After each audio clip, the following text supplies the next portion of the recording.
Hello बच्चों, नमस्कार। स्वागत है हमारे YouTube चैनल में। आज हम इस वीडियो में बिहार बोर्ड के वर्ग 8 के गणित विषय का अध्ययन करेंगे, जिसमें अध्याय फर्स्ट के प्रश्नों को हम लोग हल करेंगे। तो आइए चलते हैं पहले चैप्टर पे। ये हमारा चैप्टर फर्स्ट है, परिमेय संख्या। तो परिमेय संख्या के बारे में हम लोग पढ़ेंगे कि परिमेय संख्या किसे कहते हैं, उनके सवालों को हम लोग हल करेंगे। तो सवाल पे जाने से पहले हम लोग इसके कुछ बेसिक फैक्ट को हम लोग जान लेते हैं, उसके बाद हम लोग सवाल पाएंगे।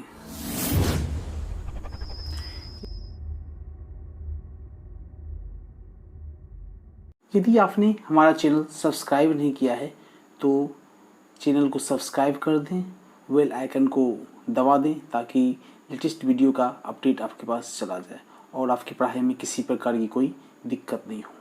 इस अध्याय में हम इसके बेसिक से हम लोग चलेंगे कि आपको किसी भी सवाल में किसी प्रकार की कोई दिक्कत नहीं हो। कोई भी 0 क्लास का विद्यार्थी है जो गणित में कुछ भी नहीं जानता है, तो उसको हम छोटी छोटी बातों को तोड़ तोड़ के हम बताएंगे ताकि उसे समझने में कोई दिक्कत ना हो।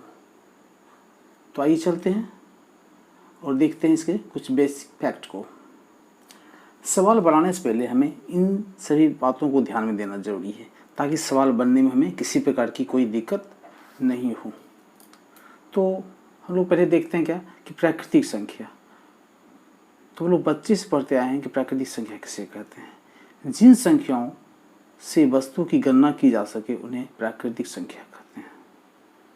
बच्चों, इसलिए मैंने इसका परिभाषा ला के दे दिया है। ऐसे भी जनरली आपको हम समझा सकते थे कि गिनती की संख्या को हम लोग प्राकृतिक संख्या कहते हैं, जैसे 1 2 3 4। दूसरा है आपको पूर्ण संख्या, जिसे हम लोग इंग्लिश में बोलते हैं होल नंबर। तो 0 से लेकर अनंत तक की सभी धनात्मक प्राकृतिक संख्याओं को हम लोग पूर्ण संख्या कहते हैं। यानी प्राकृतिक संख्याओं में यदि हम 0 को ऐड कर देते हैं तो हमारा पूर्ण संख्या बन जाता है। ठीक है। और अगला टॉपिक जो दिया गया आपको वह है भिन्न संख्या है, जिसको हम लोग फ्रैक्शन इंग्लिश में बोलते हैं। भिन्न एक ऐसी संख्या है जो किसी संपूर्ण चीज को का कोई भी भाग निरूपित करता है। जैसे आपको क्या 1/4 या 3/4। जैसे कि बच्चों हम लोग सीखते हैं कि जैसे सेब हो गया हम लोग का। सेब को जब हम लोग काटते हैं, 4 भाग में काटते हैं, तो उसका एक भाग है हम लोग उसको किस प्रकार से निरूपित करेंगे।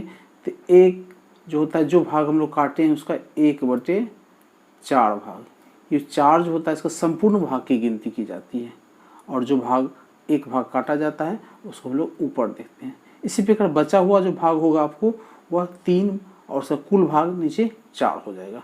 तो इस प्रकार से हम लोग भिन्न संख्या को भी समझ लिए हैं। और आगे जो दिया गया है आपको परिमेय संख्या।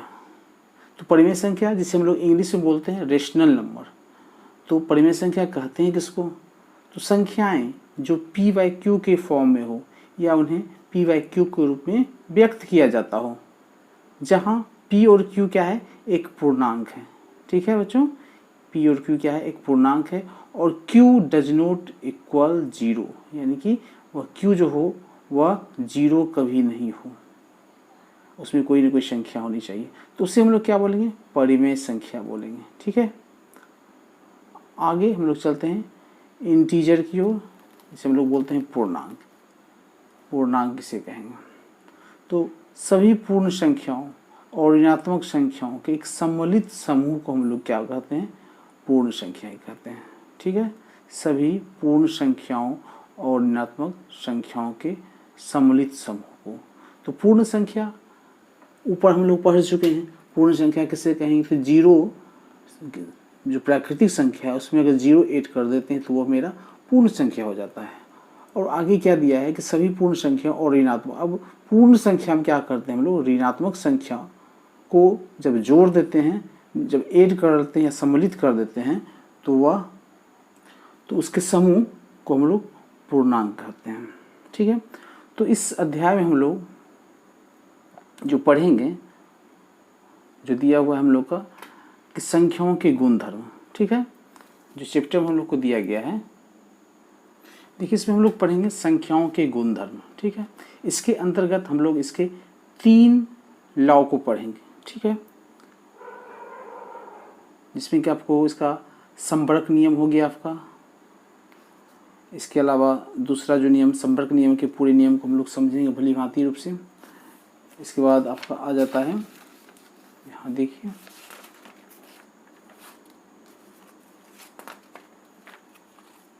सहचर्य नियम आता है, इसके नियमों को भी भली भांति हम लोग समझेंगे। और तीसरा जो आपका आता है वो होता है क्रमबिनीय नियम। तो तीनों को हम भली भांति समझेंगे, ठीक है, उसका प्रयोग को भी देखेंगे। तो पहला नियम हम लोग का है संबरक नियम। संबरक नियम, तो संबरक नियम कहते हैं किसको? तो उससे पहले हम लोग जान लेते हैं कि गणित की 4 मूल क्रियाएं होती हैं, जिसमें पहला आपको आता है जोड़, दूसरा आपको घटा, तीसरा गुणा और चौथा भाग होता है। इसी के द्वारा हम लोग गणित की सभी क्रियाएं को संपादित करते हैं। तो जैसे संबरक नियम में दिया गया है, मान लीजिए, माना कि a और b, ठीक है, a और b क्या है? हमारे 2 पूर्णांक हैं। यदि इसको हम गणित की जो क्रियाएं हैं, जोड़ घटा गुणा और भाग, इसके द्वारा अगर करने के बाद हमको पुनः पूर्णांक ही प्राप्त होता है, ठीक है, तो यह संबरक नियम का पालन करता है। इसे हम एक एग्जाम्पल से देख लेते हैं। जैसे हम लोग देख लेते हैं, जैसे कि जोड़ की क्रिया, ठीक है। तो जोड़ में हम लोग क्या करते हैं कि ये देखते हैं कि जैसे मान लीजिए कि 5 और ये हो गया हम लोग का 4, ठीक है, ये दोनों क्या है? पूर्णांक है।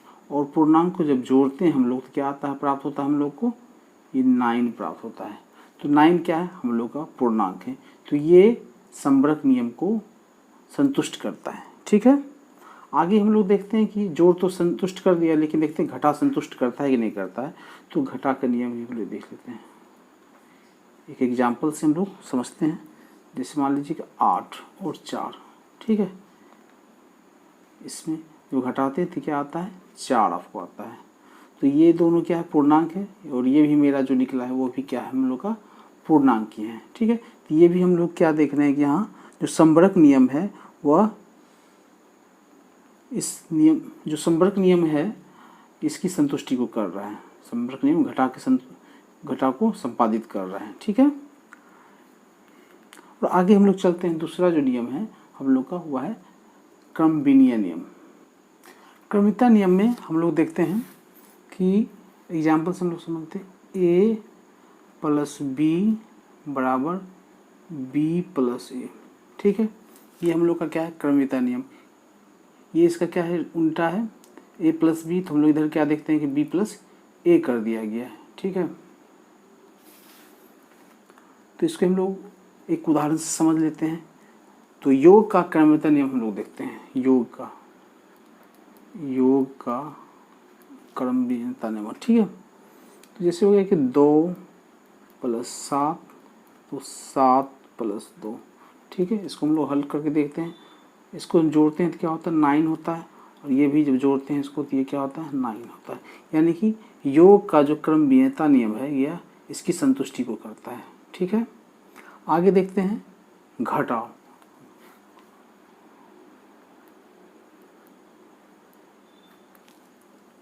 क्या घटाव इसके नियम को संतुष्ट करता है कि नहीं करता है, ठीक है। तो जैसे हो गया हम लोग का एक एग्जाम्पल से हम लोग समझते हैं, 2 - 7, ठीक है, ऊपर वाले एग्जाम से ही, और 7 - 2, ठीक है। जैसे कि यहाँ दिया है आपको a + b और b + a, ठीक है। तो a के अंतर्गत हम लोग 2 माने हैं, b के अंतर्गत हम लोग 7 मान लिए, ठीक है। और इधर इसका जस्ट उल्टा कर दिया गया है, b + a है तो इसको 7 और इसको -2, ठीक है। अब इसको हम लोग घटा कर देखते हैं। तो इसको जब घटाते हैं हम लोग क्या आता है? -5 और इधर क्या आता है? 5।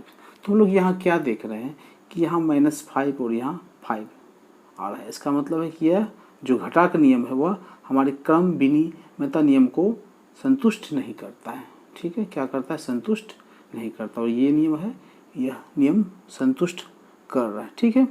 आगे हम लोग देखते हैं इसके गुणांक नियम। क्या गुणांक नियम भी संतुष्ट करता है या नहीं करता है, ठीक है।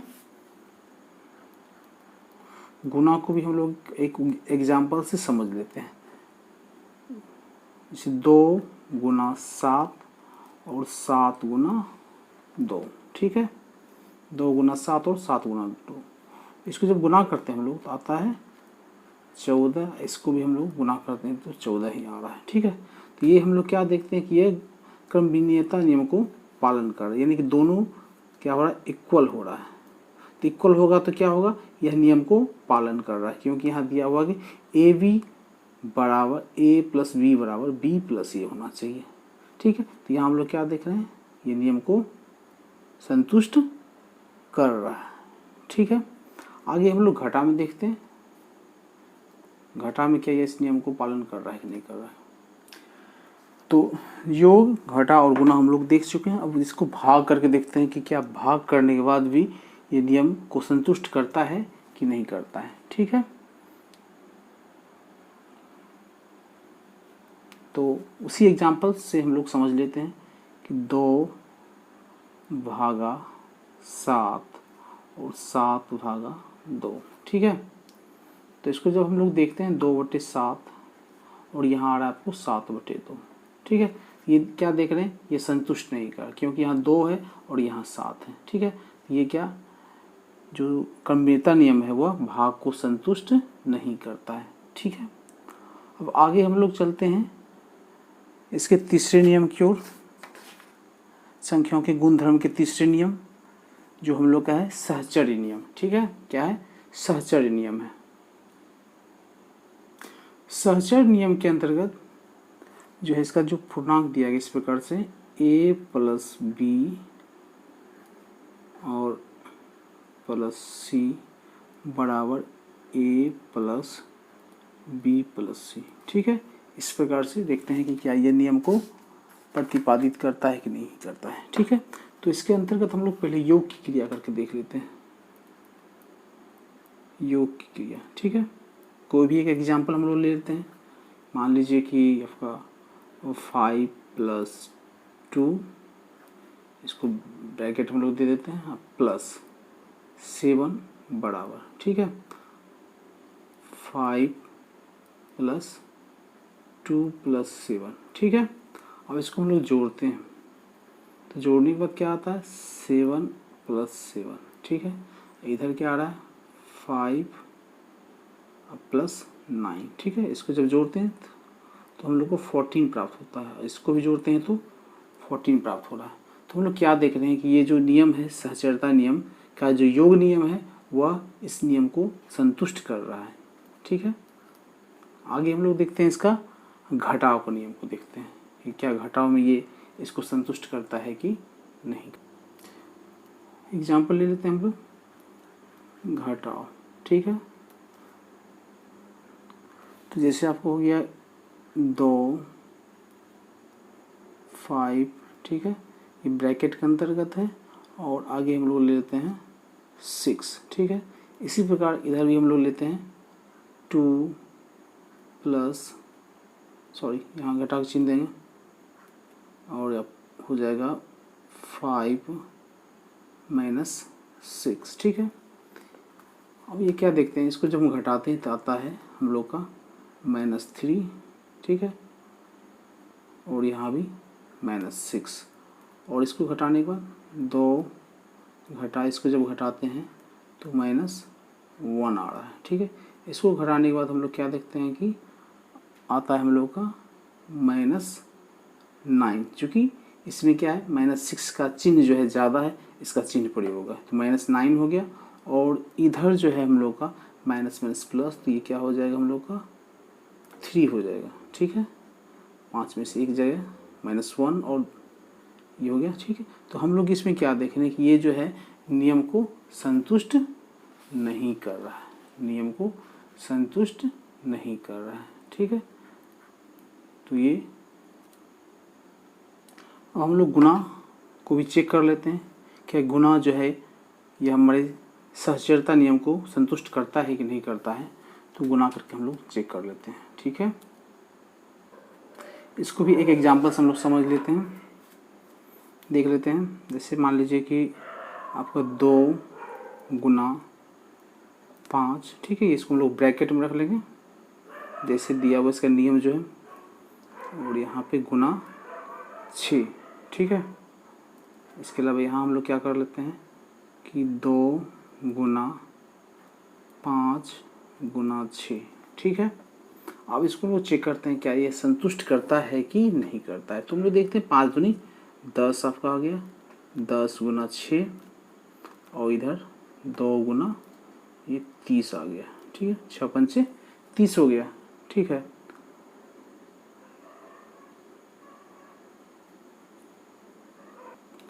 तो इसको गुना करने के बाद क्या आता है, 10 6 60, 60 आ रहा है। इधर भी हम लोग का 30 दूनी 60 आ रहा है। तो क्या देखते हैं हम कि ये जो है जो गुना का जो नियम है यह सहजता नियम को संतुष्ट कर रहा है, ठीक है। आगे इसके भाग के नियम को भी हम लोग देख लेते हैं। भाग में हम लोग देखते हैं 2 भागा 5 और भागा 6, ठीक है, बराबर 2 भागा 5 भागा 6, ठीक है। इसको जब हम लोग आइडेंटिफाई करते हैं, जब इसको हम इसका हल कर रहे हैं तो देखते हैं क्या आता है, ठीक है। तो 2 बटे आपका 5 आ रहा है और इसका भागा आपको आ रहा है 6 बटे 1, ठीक है। और बराबर यहाँ हम लोग क्या देख रहे हैं कि 2 भागा 5 बटे 6 आ रहा है, ठीक है। इसको लोग हम लोग बनाते हैं 2 बटे 5 आपका ऊपर चला गया, 1 बटे 6 हो गया, और ये 2 गुने 6 बटे 5 आ गया। तो हम लोग का गुना करने के बाद 2 बटे 30 से हो गया, और ये हो गया हम लोग 12 बटे 5। तो हम लोग क्या देखते हैं कि दोनों में अलग अलग आ रहा है। इस प्रकार से सहजता नियम का जो है भाग पालन नहीं कर रहा है, ठीक है। आगे हम लोग चलते हैं अगले टॉपिक पे। आगे हम लोग देखते हैं योज तत्समक एडिटिव एडिलिटी को किसे कहते हैं। जब किसी परिमेय संख्या में शून्य जोड़ा जाता है तो योगफल फिर से वही संख्या प्राप्त होता है, ठीक है। जब किसी परिमेय संख्या में शून्य को जोड़ा जाता है तो योगफल फिर से वही संख्या प्राप्त होता है। अतः सभी संख्याओं के लिए शून्य एक योग तत्समक। इसको एक एग्जाम्पल से हम लोग समझ लेते हैं। जैसे मान लीजिए कि आपका 5, ठीक है, और प्लस 0, इसको हम लोग जब जोड़ते हैं तो क्या कह रहा है कि जब किसी परिमेय संख्या में शून्य जोड़ा जाता है तो योगफल फिर से वही संख्या, यानी कि 5 में हम लोग शून्य को जोड़ रहे हैं तो क्या आ रहा है हमको फिर से वही संख्या, यानी कि यही संख्या 5 ही प्राप्त होगा, ठीक है। बहुत ही ईजी था, समझने में आसानी होगी, ठीक है। अगला हम लोग देखते हैं, दूसरा हम लोग आता है गुणात्मक तत्समक। इसको हम लोग इंग्लिश में बोलते हैं मल्टीप्लिकेशन आइडेंटिटी, ठीक है। इसका परिभाषा हम लोग देख लेते हैं। जब किसी संख्या में 1 से गुना किया जाता है तो गुणफल फिर से वही संख्या प्राप्त हो रहा है, ठीक है। जब किसी संख्या में 1 से गुना किया जाता है तो गुणफल फिर से वही संख्या प्राप्त होता है। अतः सभी संख्याओं के लिए गुणात्मक एक क्या है, गुणात्मक तत्समक है, ठीक है। तो मान लेते हैं कोई संख्या है, मान लीजिए कोई संख्या 6 है, ठीक है। इसमें हम लोग क्या करते हैं, 1 से गुना करते हैं। क्या करते हैं, 1 से गुना करते हैं तो हम लोग को क्या प्राप्त होगा, फिर क्या कर रहा है वही संख्या हम लोग प्राप्त हो रहा है, यानी कि 6 ही प्राप्त होता है। मान लीजिए कोई संख्या 7 है, उसमें 1 से मल्टीप्लिकेशन करते हैं तो फिर हमको संख्या 7 ही प्राप्त होती है। तो हमें विश्वास है कि आप इस सब चीज़ को समझ गए होंगे, ठीक है। और अब चलते हैं हम लोग अपने अगले स्टेप में। आगे हम लोग को दिया गया है यूज प्रतिलोम, ठीक है। इसको इंग्लिश में हम लोग बोलते हैं एडिटिव्स इन्वर्स, ठीक है। जब दो संख्याओं का योग 0 हो तब वे दोनों संख्याएं एक दूसरे का योज प्रतिलोम कहलाती हैं। क्या दिया है कि जब दो संख्याओं का योगफल 0 हो तो वे दोनों संख्याएं एक दूसरे का योज प्रतिलोम कहलाती हैं। अब 0 कैसा होगा, तो देखिए इसमें एक प्लस होगा, जो सेम संख्या होगी उसी का एक प्लस होगा और उसी का एक माइनस होगा, तभी तो ये 0 होगी ना। जैसे सपोज मानिए कि आपको ये आपका 2 दिया गया, ये क्या प्लस में है, ठीक है। इसको हम लोग क्या करते हैं, माइनस से घटाते हैं तब तो ये शून्य आएगा। तो इस प्रकार से हम लोग कह सकते हैं क्या कि 2 का यूज प्रतिलोम क्या है आपका -2 है। समझ आ गई बात। एक और एग्जाम्पल हम लोग समझ लेते हैं इसको। सपोज मानिए कि आपका कोई भी संख्या ले लेते हैं 5, ठीक है, ये प्लस में है और ये हमारा माइनस में, ठीक है। इसको जब घटाते हैं तो क्या आता है 0 आएगा, ठीक है। तो हम लोग क्या कहेंगे कि 5 का यूज प्रतिलोम क्या है -5 है। हमें विश्वास है कि आप इसको अच्छी तरह से समझ लिए होंगे, ठीक है। आगे हम लोग सवाल पर चलेंगे तो इसका हल करेंगे और आगे हम लोग चलते हैं। आगे दिया हुआ है गुणात्मक प्रतिलोम, जिसको हम लोग बोलते हैं मल्टीप्लिकेटिव्स इनवर्स, ठीक है। जब 2 संख्याओं का गुणफल 1 हो तो वही दोनों संख्याएं एक दूसरे के क्या होते हैं व्युत्क्रम होते हैं, ठीक है। जब 2 संख्याओं का गुणफल, जब 2 संख्या को हम लोग गुणा करते हैं, ठीक है, तो 1 आना चाहिए। तो कब हो सकता है ये, जैसे सपोज मानिए कि 2 संख्या है, एक 2 मान लीजिए और एक क्या मान लेंगे 1/2, ठीक है। तभी इसका 1 हो सकता है, क्या है कि 2 और 2 जब काटेंगे तो क्या बचेगा 1 बचेगा, ठीक है। तो हम लोग क्या कह सकते हैं कि 2 जो है ये क्या है 1/2 का क्या है गुणात्मक प्रतिलोम है, ठीक है। समझ में आ गई बात। एक और एग्जांपल समझ लेते हैं। मान लीजिए कि ये 5 है और इसको 5 को हम लोग 1/5 से जब गुना करते हैं तो ये 5 कट गया, ठीक है, और आ गया क्या मेरा 1 आ गया, ठीक है। तो हम लोग क्या कर सकते हैं, क्या कर रहे हैं, जब 2 संख्याओं का गुणफल, ये 2 संख्या है, इसका गुणफल 1 हो तो दोनों संख्याएं एक दूसरे का व्युत्क्रम होती है। इस प्रकार से 5 क्या है 1/5 का व्युत्क्रम है, ठीक है। ये भली बात ही समझ में आ गया, ठीक है। और अगले टॉपिक पर हम लोग देखते हैं क्या है। आगे दिया है आपको वितरण नियम, जिसको हम लोग इंग्लिश में बोलते हैं डिस्ट्रीब्यूटिव्स लॉ, ठीक है। इसके अंतर्गत जो है इसका जो नियम है ये इस प्रकार से कि A Guna B plus C बराबर होता है A into B plus A into C। इसको हम लोग भी एक एग्जाम्पल्स के माध्यम से समझ लेते हैं, क्या ये एक दूसरे को संतुष्ट कर रहा है कि नहीं कर रहा है, ठीक है। सपोज माने यहाँ पर दिया हुआ है आपको कि 5, ठीक है, इंटू B के अंतर्गत हम लोग लेते हैं 6 प्लस 7, ठीक है, और ये हो गया हम लोग का 5 इंटू 6 प्लस, और यहाँ पे दिया A इंटू C है, तो हम लोग क्या करेंगे 5 इंटू 7 कर लेते हैं, ठीक है। अब आगे देखते हैं मल्टीप्लिकेशन करके, इसको जब जोड़ते हैं तो 5 इंटू 13 हो जाता है, ठीक है, 5 गुणे 13, और आगे इसको 6 पंचे 30 हो गया आपका 30 प्लस 7 बचे 35, ठीक है। अब इसको हम जब गुना करते हैं तो 13 5 65 आ रहा है 65, और इसको जब जोड़ते हैं तो क्या आता है 5 और ये 6 आ रहा है। ये हम लोग क्या देख रहे हैं कि एक दूसरे को संतुष्ट कर रहा है, 65 इधर भी है 65 इधर भी है। तो वितरण नियम क्या करता है कि इसको संतुष्ट कर रहा है, ठीक है। तो सवाल पे जाने से पहले हम लोगों ने इसका चर्चा किया, क्यों, क्योंकि अगर यदि आप लोग इसको भलीभांति समझ लेते हैं अच्छी तरह से और जो नियम है उसको याद कर लेते हैं तो आगे जो सवाल हम लोग बताएंगे उसको समझने में आपको किसी प्रकार की कोई दिक्कत नहीं होगी। एक एक सवाल भी बता देने के बाद आप उसको बहुत ही अच्छी तरह से बना लीजिएगा, ठीक है। तो वीडियो ज़्यादा लंबा हो चुका है और आप लोग को एक्सरसाइज जो है वो हम लोग नेक्स्ट अगले वीडियो में पार्ट 2 में देखेंगे, क्योंकि इससे पहले आप लोग को टाइम भी मिल जाएगा इसको याद करने का और इसको समझने का। अगर इसको आप भली भांति आप समझ जाते हैं तो सवाल को बनाने में आप लोग को कोई दिक्कत नहीं होगी, ठीक है। और इसको समझने में किसी प्रकार की कोई दिक्कत हुआ होगा आप लोग को तो आप कमेंट सेक्शन में जाकर आप कमेंट कर सकते हैं, मैं उसका रिप्लाई दूंगा, ठीक है। और आगे हम लोग अगले वीडियो में इसका पार्ट 2 यानी कि एक्सरसाइज पे 1.1 पे हम लोग आएंगे और उसके सवालों को हल करेंगे, ठीक है। और आगे आप लोग इस चीज़ को अगर भली भांति समझ गए हैं तो इस चैनल को आप लोग सब्सक्राइब कर दीजिएगा, शेयर कर दीजिएगा, ठीक है। तो मिलते हैं हम लोग अपने अगले वीडियोस, तब तक के लिए धन्यवाद।